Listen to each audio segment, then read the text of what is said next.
नमस्कार, मैं कमलेश कबीर आपका एक बार फिर स्वागत करता हूं इस नए एपिसोड में। इस एपिसोड में हम बात करेंगे अरविंद केजरीवाल की ईडी की रिमांड की याचिका की। जैसा कि आप सभी को पता है, आज रावुज एवेन्यू कोर्ट में अरविंद केजरीवाल को पेश किया गया और पेश करने के बाद में लगभग जो है वो 3 घंटे तक दोनों पक्षों के, चाहे वो अरविंद केजरीवाल का पक्ष हो चाहे वो ईडी का पक्ष हो, 3 घंटे तक जो है वो लंबी बहस चली। और बहस में जो चीज़ें सामने आई, हालांकि वो चौंकाने वाली जरूर है, लेकिन इससे साफ ये पता चलता है कि इस पूरे मामले में केजरीवाल ही किंग पिन है। और यही ईडी ने जो है वो बड़ा दावा किया है रावुज एवेन्यू कोर्ट में।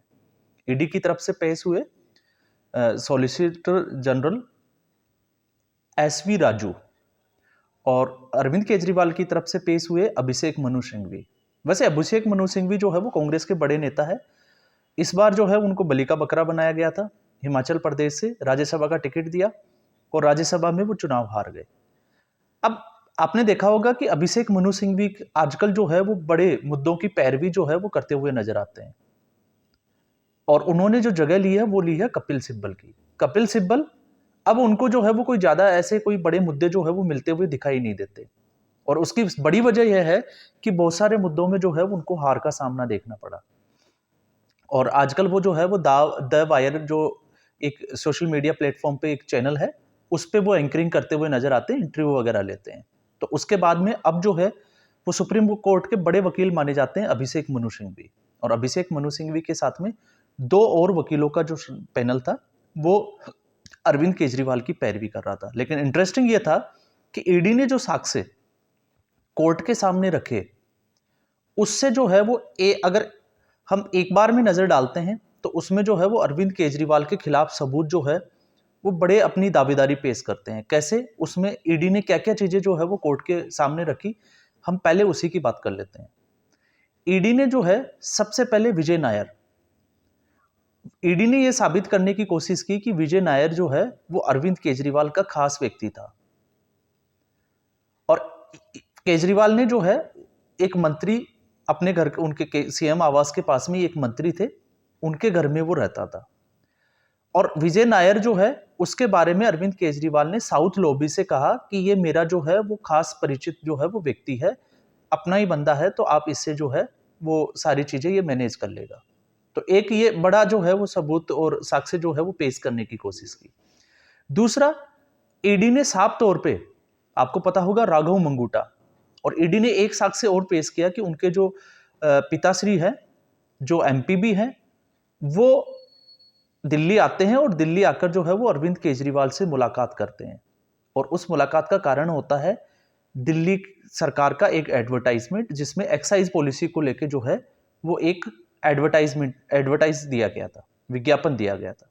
उसके बाद में अरविंद केजरीवाल से उनकी मुलाकात होती है और फिर उसके बाद में ये सिलसिला शुरू हो जाता है। और इसी सिलसिले में अरविंद केजरीवाल जो है वो फिर लेके आते हैं के कविता को।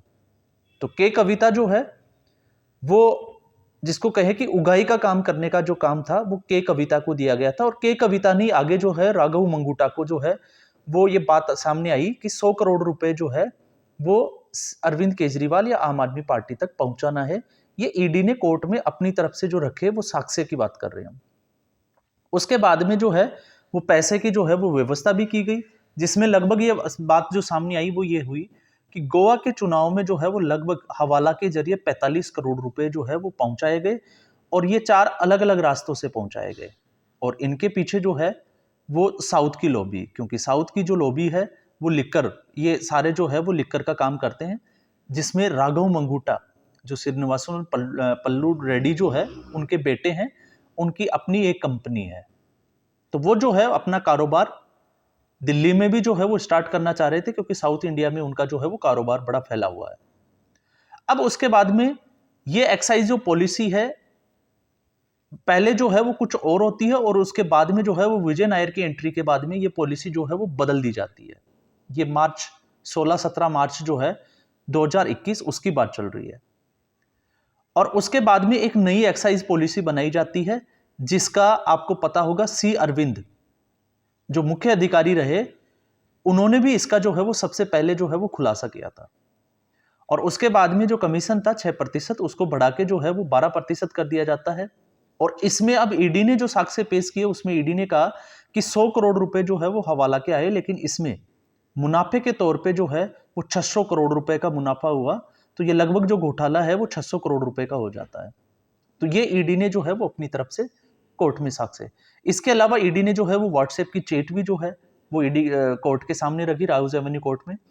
और साथ में जो है वो ईडी ने इसके अलावा और भी बहुत सारे जो है, चाहे वो फेस टाइम कॉल पे कब बात की गई, जिसमें राघव मंगूटा, स्पेशली जो है वो विजय नायर, और एक और जो है वो संदीप अरोड़ा, इसकी बात जो है वो ईडी ने कोर्ट के सामने रखी, जिसमें आप मानोगे सारे संजय सिंह, मनीष सिसोदिया, क्योंकि विजय नायर को अरविंद केजरीवाल से मिलाने वाला व्यक्ति जो है वो मनीष सिसोदिया था, और मनीष सिसोदिया उस वक्त आबकारी मंत्री भी थे और शिक्षा मंत्री भी थे। तो ये सारा जो है वो एक लिंक, जिसको कहें कि पूरा जोड़ने की कोशिश ईडी ने की। अब हम इसके विपरीत अगर हम जाते हैं तो विपरीत हम समझते हैं अरविंद केजरीवाल के पक्ष को। तो अरविंद केजरीवाल का जो पक्ष अभिषेक मनु सिंघवी ने जो रखा, उस पक्ष में अगर हम एक बार नजर डालें तो अभिषेक मनु सिंघवी जो है वो केजरीवाल को जो है वो निर्दोष साबित करने के बजाय जो है वो इसको पूरा एक पॉलिटिकल मैंडेटा जो है वो बनाने की कोशिश की। तो इससे एक चीज जरूर साफ निकल के आती है कि अरविंद केजरीवाल पहले समन के बाद में ही अरविंद केजरीवाल को ये तय था, पता था, और उनके वकीलों को भी ये पता था कि अरविंद केजरीवाल जो है इसमें सीधे तौर पे इन्वॉल्व है और उनका जो है वो जेल जाना तय है।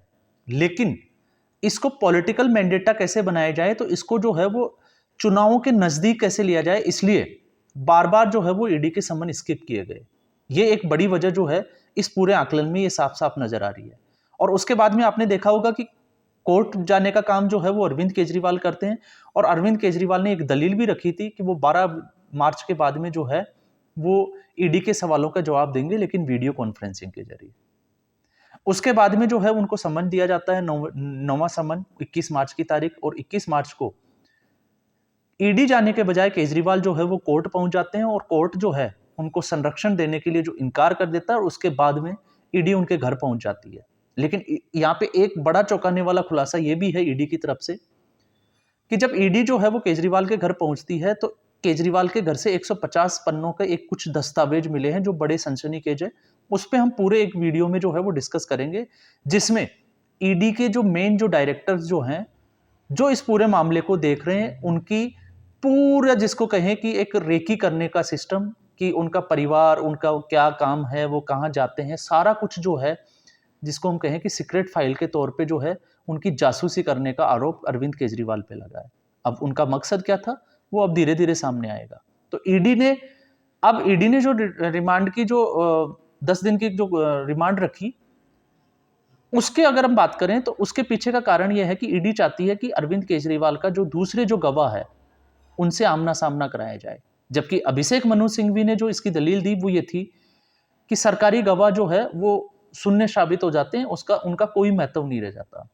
तो अगर कोई एविडेंस जो है, कोई किसी आरोप में अगर कोई व्यक्ति जो है वो संलिप्त होता है और उसके बाद में अगर वो सरकारी गवाह बन जाता है, वो सब कुछ बताने के लिए तैयार हो जाता है, तो फिर उसके बाद में उसकी कोई या इसको हम कहें कि कोई विशेष बात, या इसको हम ये कह सकते हैं अभिषेक मनु सिंघवी की तरफ से अरविंद केजरीवाल की जब वो दलील दे रहे हैं कि उनका कोई महत्व नहीं रह जाता क्योंकि वो मानने योग्य नहीं है। तो अरविंद केजरीवाल को सिर्फ इसलिए फोकस किया गया कि ये पॉलिटिकल मैंडेटा बनाया जाए, और इसी को देखते हुए आपको ये भी पता होगा कि शाम आते आते जो विपक्षी गठबंधन, जो इंडिया अलायंस के जो कुछ घटक दल थे, उनमें ममता बनर्जी हालांकि जो है वो गठबंधन का हिस्सा नहीं है क्योंकि वो अकेले चुनाव लड़ रही है। इसके अलावा अखिलेश यादव, आरजेडी और बहुत सारे जो नेता है वो चुनाव आयोग के वहां पहुंचते हैं, और चुनाव आयोग के उन्होंने जो है वो कुछ, जिसको कह सकते हैं कि न्याय की पेशकश की, या कुछ भी हम कह सकते हैं आचार संहिता का हवाला दिया, कुछ जो है वो ज्ञापन उनको सौंपा। उस पर चुनाव आयोग क्या कार्रवाई करता है ये बात की बात है। लेकिन अभिषेक मनु सिंघवी ने जो रखा उनका कहने का मतलब भी यही था कि ईडी जो है वो अगर इतने दिन से लगातार जो है वो जांच कर रही थी तो वो 2 महीने और कर सकती थी। तो यहाँ पे जो है हम इसको ऐसे भी समझ सकते हैं कि अरविंद केजरीवाल जो अक्टूबर से जो है वो डिनाई कर रहे थे, तो वो अक्टूबर में भी जा सकते थे, चुनावों के नजदीक आने की क्या जरूरत थी।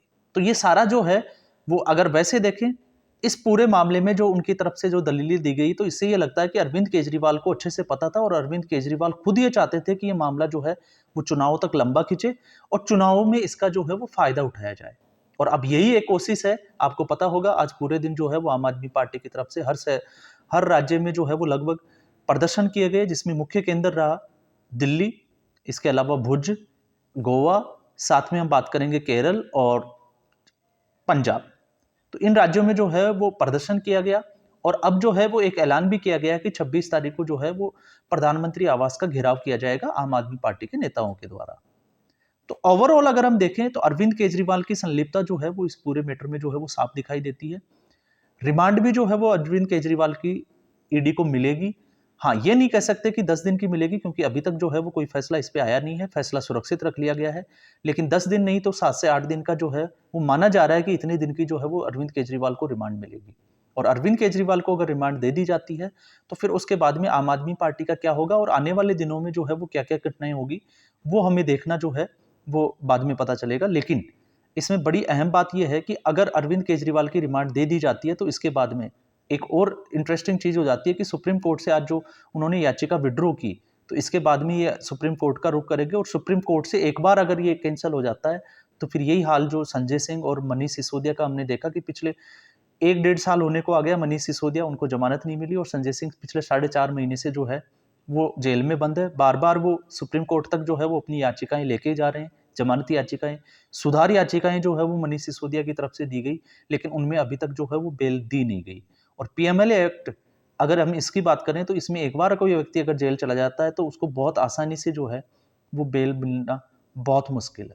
तो अरविंद केजरीवाल की मुश्किलें अब बढ़ती चली जा रही है, लेकिन अब देखना यह होगा कि अरविंद केजरीवाल जो है वो सीएम बने रहते हैं या फिर जो है वो नैतिकता के आधार पर सीएम पद से इस्तीफा देंगे। तो आज के एपिसोड में बस इतना ही। फिर हम एक नए एपिसोड के साथ हाजिर होंगे। तब तक के लिए नमस्कार, धन्यवाद।